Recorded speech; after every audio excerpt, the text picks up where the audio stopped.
पगार झाला की आनंदापेक्षा खर्च कोण करणार आणि बचत कोणाची यावरून तुमच्या घरात कटकट सुरू होते का? तुमच्या नात्यात पैशांवर वारंवार वाद होतात का? खर्च जास्त झाला, बचत कोणी करायची किंवा तुमचे पैसे माझे पैसे यावरून चिडचिड होते का? तर नवरा बायकोच्या नात्यात पैसा हा कळीचा भांडणाचा मुद्दा न राहता तो तुमच्या प्रगतीचा आधार कसा बनेल हे पाहूया. 5 असे स्मार्ट नियम जे तुमच्या घरातून पैशांची भांडण कायम संपवतील.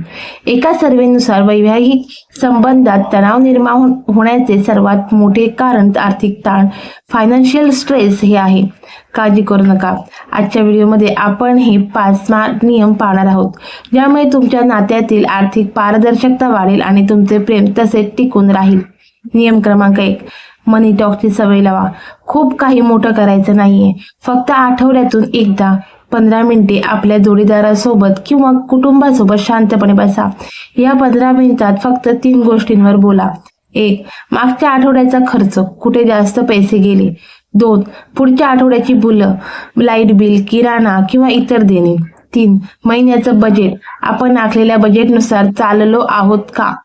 याचा फायदा काय होईल तर कोणतीही मोठी आर्थिक समस्या डोकं वर काढण्यापूर्वीच ती तुम्ही सोडवू शकता. मुख्य म्हणजे घराच्या आर्थिक स्थितीची जाणीव दोघांनाही राहते आणि पैशावरून होणारी भांडणं कायमची थांबतात. बँक खाती. नियम क्रमांक 2, सुखी संसाराचे आर्थिक सूत्र. बहुतेक घरामध्ये पैशावरून वाद होण्याचे मुख्य कारण म्हणजे स्वातंत्र्याचा अभाव किंवा खर्चाचा हिशोब न लागणे. हे टाळण्यासाठी फक्त एकच बँकेत खाते वापरण्याऐवजी तुमची आर्थिक व्यवस्था 3 खात्यांमध्ये विभागून घ्या. 1. Joint account.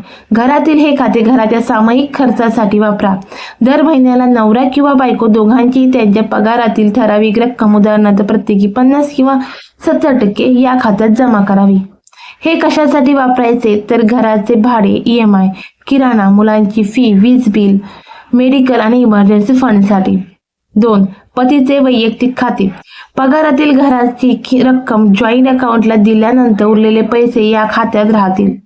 कशासाठी वापरायचे? स्वतःचे छंद, मित्रांसोबत खर्च, स्वतःसाठी केलेली खरेदी किंवा वैयक्तिक गुंतवणूक.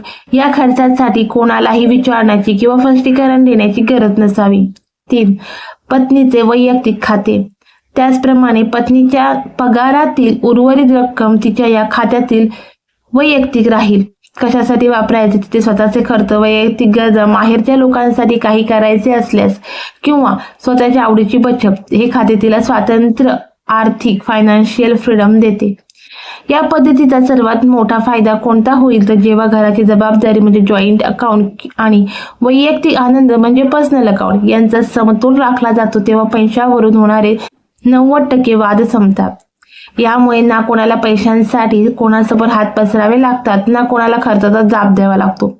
नियम क्रमांक 3, उत्पन्नानुसार खर्चाची विभागणी.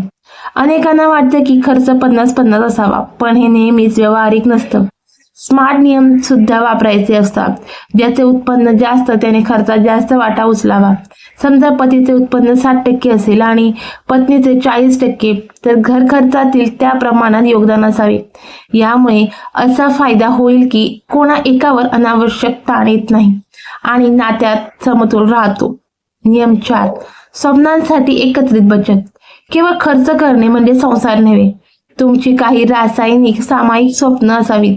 उदाहरणार्थ नवीन घर घेणे, मुलांचे शिक्षण किंवा वर्षातून एकदा मोठी सहल. या स्वप्नांसाठी एका वेगळ्या फंडातून दोघांनी मिळून गुंतवणूक करावी. उदाहरणार्थ SIP किंवा RD असावी. जेव्हा तुम्ही एकत्र बचत करता तेव्हा तुम्ही केवळ पती पत्नी नसून उत्तम आर्थिक भागीदार बनता. नियम क्रमांक 5, आपत्कालीन निधी. आयुष्यात कितीही संकट येऊ दे, जसे की आजारपण किंवा नोकरी जाणे, अशा वेळी पैशांवरून भांडण होण्याची शक्यता सर्वाधिक असते.